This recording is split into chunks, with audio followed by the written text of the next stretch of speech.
Caranya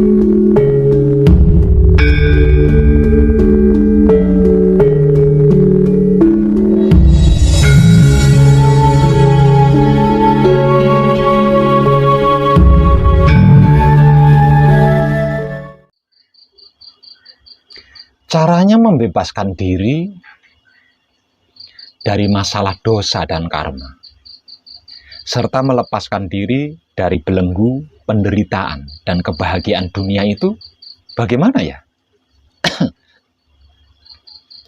Satu lagi Pak Web, spiritual termudah, teringan dan terdekat, sehingga bisa cepat mengenal diri, yang artinya mengenal Tuhan, serta gratis, sehingga setiap orang mampu dan bisa melakukannya.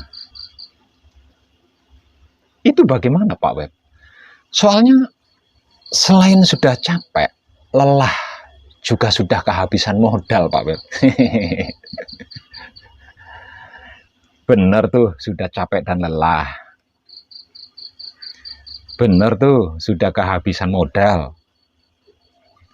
Nanti di depan saya bilang begitu. Namun di belakang saya masih keluyuran ke sana ke sini mencari yang belum pasti. Bahkan tidak pasti. Di belakang saya masih membeli jimat itu, pusaka ini, bayar dukun itu, dukun ini. Edan tenan. Humor. Jangan diambil hati ya. Secara umum dan awam gampang. Asalkan mau melakukannya loh ya. Yaitu jagalah pikiranmu. Kenapa pikiran harus dijaga? Karena pikiranmu akan menjadi perkataanmu. Jagalah perkataan. Kenapa perkataan harus dijaga? Karena perkataan akan menjadi perbuatanmu. Jagalah perbuatanmu. Kenapa perbuatan juga harus dijaga? Karena perbuatanmu itu akan menjadi kebiasaanmu. Jagalah kebiasaanmu. Loh, kebiasaan juga perlu dijaga toh. Kenapa? Karena kebiasaanmu akan menjadi karaktermu. Jagalah juga karaktermu itu. Dijaga? Kenapa lagi tuh? Karena karaktermu yang akan menentukan nasib dan takdirmu. Jagalah nasib atau takdirmu itu. Karena nasib atau takdirmu itu akan menentukan keadaan batin pada suasana hatimu. Jagalah keadaan batin pada suasana hatimu. Karena keadaan batin pada suasana hatimu itu akan menentukan rasa dan perasaan jiwamu. Jagalah rasa dan perasaan jiwamu itu. Karena rasa dan perasaan jiwamu itu akan menentukan laku spiritualmu. Jagalah laku spiritualmu, karena laku spiritualmu itulah yang akan menentukan Tuhan. Tuhan hantu? Apa hantu Tuhan? Tuhan-Tuhanan? Atau hantu-hantuan? Itu bergantung pada dan dari laku spiritualmu sendiri. Bukan oleh apapun atau pada guru siapapun. Dan tenang. Gampang, ringan, dan dekat kan? Gratis pula. Serta semua orang bisa dan mampu melakukannya. Karena tanpa puasa, tirakat, bertapa, uberampe, sesaji, dan uang. Entah lelaki maupun wanita bisa melakukannya. Tinggal mau apa tidak.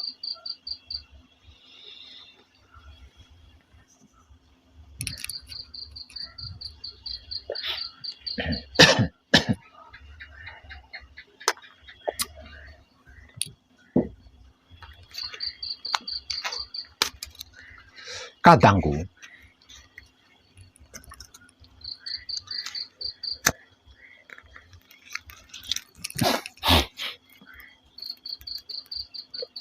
percayalah,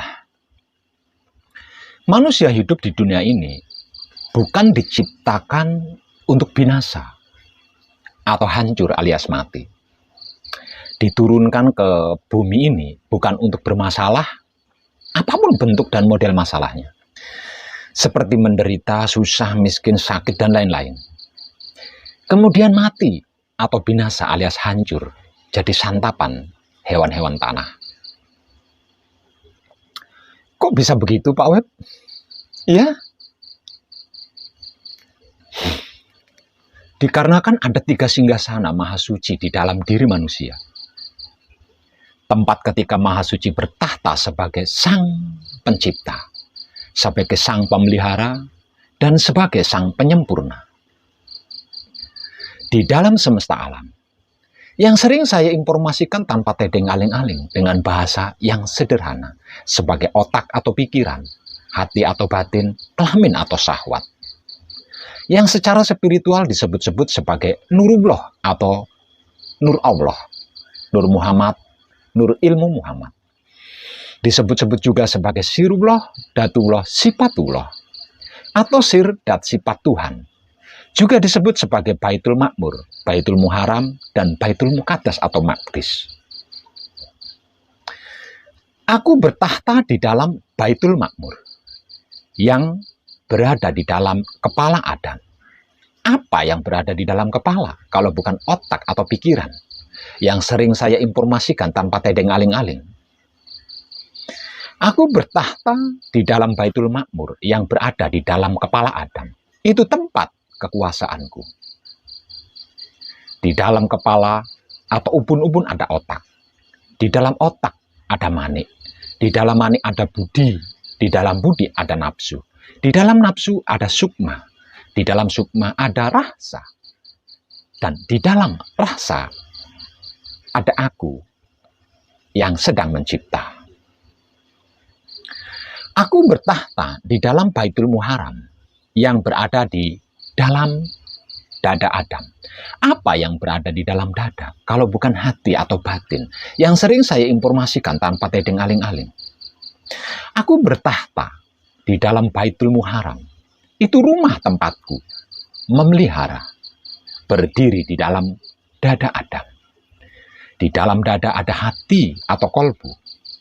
Di antara hati atau kalbu ada jantung. Di dalam jantung ada budi. Di dalam budi ada angan-angan. Di dalam angan-angan ada sukma. Di dalam sukma ada rasa. Dan di dalam rasa ada aku yang sedang memelihara. Aku bertahta di dalam Baitul Muqaddas atau Maqdis. Itu merupakan tempat suciku, berada di dalam kelamin Adam. Apa arti maksud daripada kelamin kalau bukan kontol atau penis? Yang sering saya informasikan tanpa tedeng aling-aling. Aku bertahta di dalam Baitul Muqaddas atau Maqdis. Itu merupakan tempat suciku, berada di dalam kelamin Adam. Di antara kontol atau penis ada peler atau pelir atau pringsilan. Di dalam peler atau pelir atau pringsilan ada nutfah atau mani atau peju. Di dalam nutfah atau mani atau peju ada madi. Di dalam madi ada wadi. Di dalam wadi ada manikem. Di dalam manikem ada rasa. Di dalam rasa ada aku yang sedang menyempurnakan. Lah, kalau manusia hidup itu mati binasa, lalu di mana dan kemana Maha Suci meletakkan 3 singgasananya ini? Ayo, apa pindah-pindah gitu? Dari satu manusia hidup, kalau manusia itu mati, terus dipindah ke manusia lainnya yang masih hidup, gitu. Sepertinya, kok seperti seseorang yang sedang ngontrak di Jakarta gitu.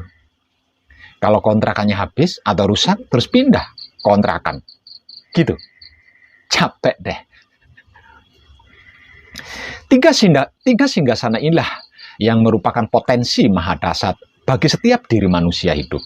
Dan lagi, ada 5 ruh di dalam diri manusia sebagai sang penggerik dan sang penggerak raga manusia. Yang salah satunya adalah ruh Maha Suci itu sendiri. Sebab karena itu manusia hidup dinyatakan sebagai makhluk paling sempurna dibanding makhluk-makhluk lainnya. Dan disebut juga sebagai gambaran kenyataan wujud Maha Suci Tuhan. Oh, luar biasa keren bukan? Ngemeng-ngemeng. Salah ngomong. Maksudnya, siapa itu Adam, Pak Web? Dan apa itu arti Adam, Pak Web? Serta maksudnya. Adam adalah makhluk paling sempurna yang pertama kali diciptakan oleh Maha Suci. Artinya, Adam adalah asal dumadi ananing manungso atau asal kejadian adanya manusia. Maksudnya manusia asli yang diciptakan oleh Tuhan serta secara langsung dan pertama kalinya. Tidak melalui perantara seperti Hawa dan anak cucu Adam. Termasuk kita, manusia modern. Awal mula, Maha Suci menciptakan manusia yang kemudian dikenal dengan sebutan Adam. Yang berarti asal dumadi anane manungso. Atau asal kejadian adanya manusia. Sendirian. Tanpa apapun dan siapapun. Dengan maksud agar supaya seisinya alam semesta ini ada yang menjaga, memelihara, dan mengelolanya. Dan makhluk yang kemudian disebut sebagai Adam ini dirancang atau didesain, dibuat atau dicipta sesuai rupa Maha Suci itu sendiri. Artinya, tidak sama dengan makhluk-makhluk sebelumnya yang telah diciptakannya terlebih dulu. Bisa juga dikatakan Maha Suci menciptakan dirinya sendiri atau membuat patung seperti dirinya sendiri. Yang kemudian dimasuki ke dalam patung itu apapun yang Maha Suci miliki. Sebab tidak ada satupun yang bisa mampu menjaga, mengelola, dan memelihara isinya alam semesta ini, selain yang menciptakan isinya alam semesta itu sendiri.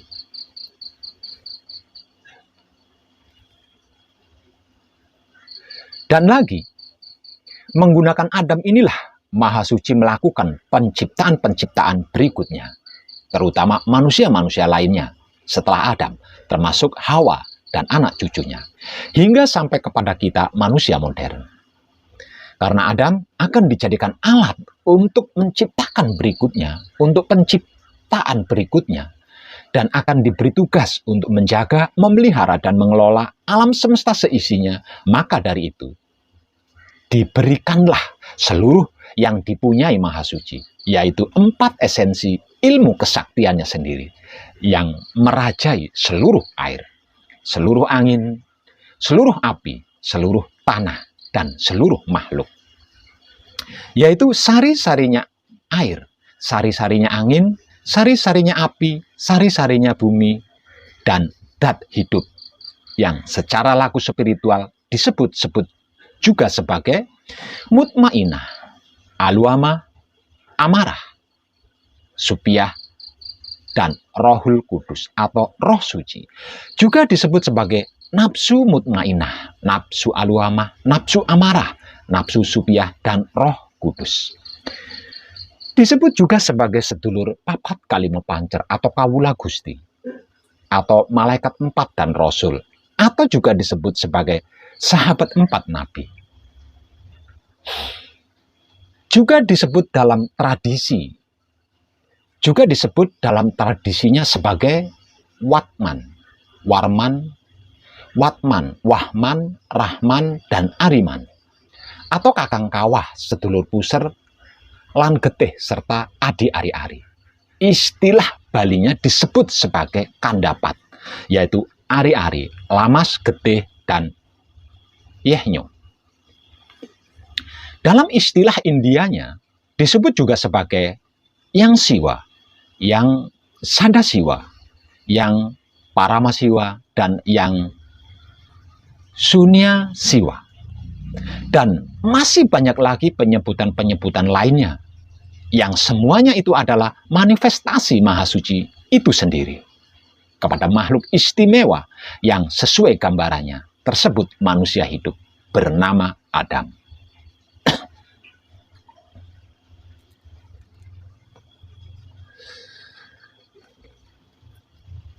Tentang hal ini, mungkin ada pertanyaan, siapa yang menciptakan manusia? Maka jawabannya adalah hidup yang menciptakan manusia. Siapa yang menciptakan hidup? Jawabannya adalah Maha Hidup. Siapa yang menciptakan Maha Hidup? Maka jawabannya adalah Dat Maha Suci Hidup.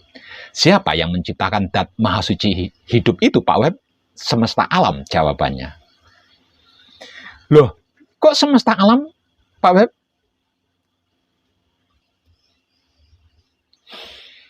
Semesta alam bisa menciptakan toh.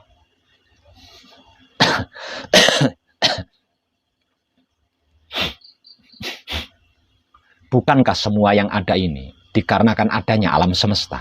Kalau alam semesta tidak ada, lalu semua yang ada ini ada di mana? Artinya, yang mengadakan semua yang ada ini adalah alam semesta, yang berarti juga diciptakan oleh alam semesta.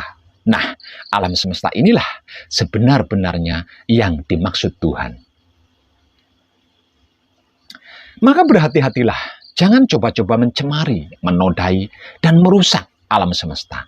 Kalau ini dilakukan, berarti sama halnya mencoba mencemari, menodai, dan merusak nenek moyangnya sendiri, leluhurnya sendiri, induknya sendiri, babonnya sendiri, yang tak lain dan tak bukan, yang selama ini disebut Tuhan oleh dirinya sendiri. Masih mau bertanya, siapa yang menciptakan alam semesta? Kalau iya, maka jawabannya adalah Adam yang menciptakan alam semesta seisinya ini. Masih nanya lagi, siapa yang menciptakan Adam? Jawabannya silakan simak ulang dari awal video ini. Bulet ya? Dan tenang.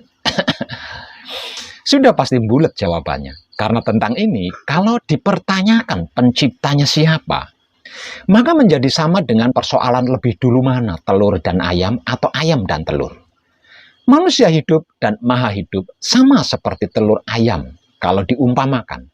Maksudnya seperti ayam ketika masih di dalam telur, atau seperti telur ketika masih di dalam ayam.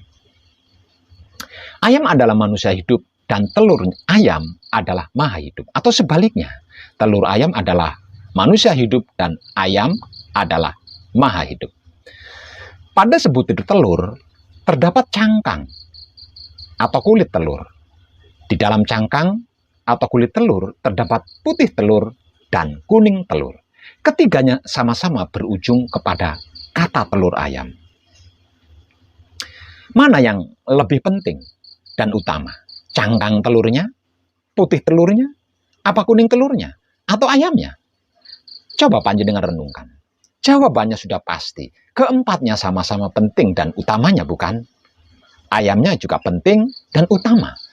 Telur ayam yang terdapat 3 bagian pun sama penting dan utamanya. Tidak ada artinya cangkang telur tanpa putih telur dan kuning telur. Tidak ada artinya putih telur tanpa cangkang telur dan kuning telur.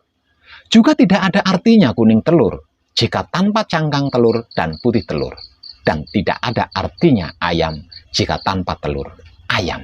Serta tidak ada artinya telur ayam kalau tanpa ayamnya. Seperti sebutir telur ayam inilah perumpamaannya Tuhan pada mulanya.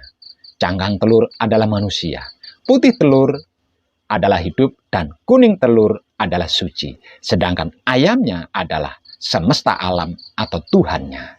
Keempatnya adalah satu kesatuan yang saling berkaitan dan tidak bisa berdiri sendiri-sendiri. Dalam mitologi leluhur Jawa, hal ini diilustrasikan sebagai kelahiran atau terciptanya 3 dewa utama, yaitu Antaga atau Togog, jelmaan dari cangkang telur, Ismaya atau Semar sebagai jelmaan dari putih telur, dan Manikmaya atau Batara Guru sebagai jelmaan dari kuning telur, sedangkan Sang Hyang Nurasa sebagai pengada Sang Hyang Tunggal dan Sang Hyang Wenang adalah Tuhannya. Sang Hyang Tunggal dan Sang Hyang Wenang adalah sisi gelap dan sisi terangnya Tuhan itu sendiri. Disebut juga sebagai Brahma, Wisnu, dan Siwa, serta Mahakali dalam spiritual Indianya. Hanya saja perbedaannya pada mitologi Jawa yang mengadakan Antaga, Ismaya, dan Manikmaya adalah Sang Yang Nurasa. Sang Yang Tunggal dan Sang Yang Wenang adalah merupakan sisi gelap dan sisi terangnya Sang Yang Nurasa. Sedangkan pada mitologi spiritual India, yang mengadakan Brahma, Wisnu, dan Siwa adalah Mahakali. Yang ketiga-tiganya adalah satu wujud pada mulanya. Sementara Sang Yang Nurasa atau Mahakali adalah sebagai penggambaran alam semesta setelah ada, yang selama ini disebut-sebut sebagai Tuhan. Sebelum semesta alam ada, ia tidak bisa digambarkan toh. Lawang belum ada apa-apa masih belum ada. Ayo. Sebab karena itu dinyatakan bahwa yang dimaksud Tuhan itu tan kinoyo ngopo. Artinya tidak bisa digambarkan dengan apapun dan sebagai apapun. Lawang masih belum ada apa-apa, apa-apa masih belum ada.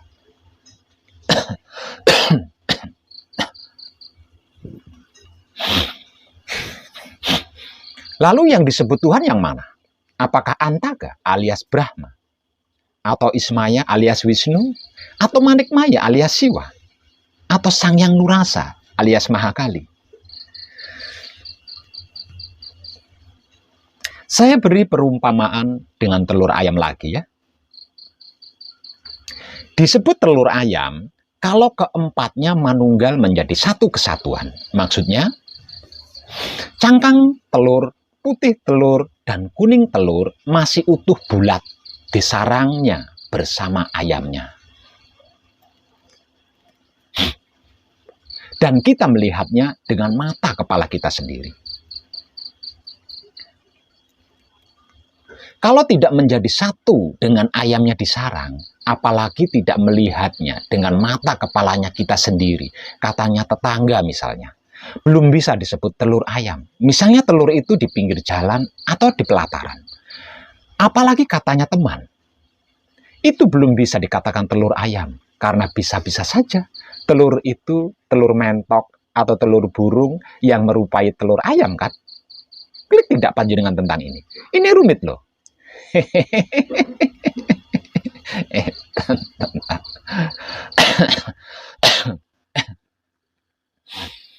Disebut Tuhan kalau Antaga alias Brahma, atau Ismaya alias Wisnu, atau Manikmaya alias Siwa, atau Sang Yang Nurasa alias Mahakali, manunggal menjadi satu kesatuan dengan alam semesta. Dan ketika keempatnya ini manunggal dengan alam semesta, maka semesta alam ini tidak gumelar, tidak ada wujudnya maksudnya. Juga tidak ada bumi dan semua yang ada di atas bumi. Tidak ada langit dan semua yang ada di bawahnya langit. Alias tidak ada apa-apa. Apa-apa menjadi tidak ada. Lah, itulah yang dimaksud Tuhan. Sebenar-benarnya Tuhan yang sesungguhnya, yaitu tidak ada apa-apa. Apa-apa tidak ada.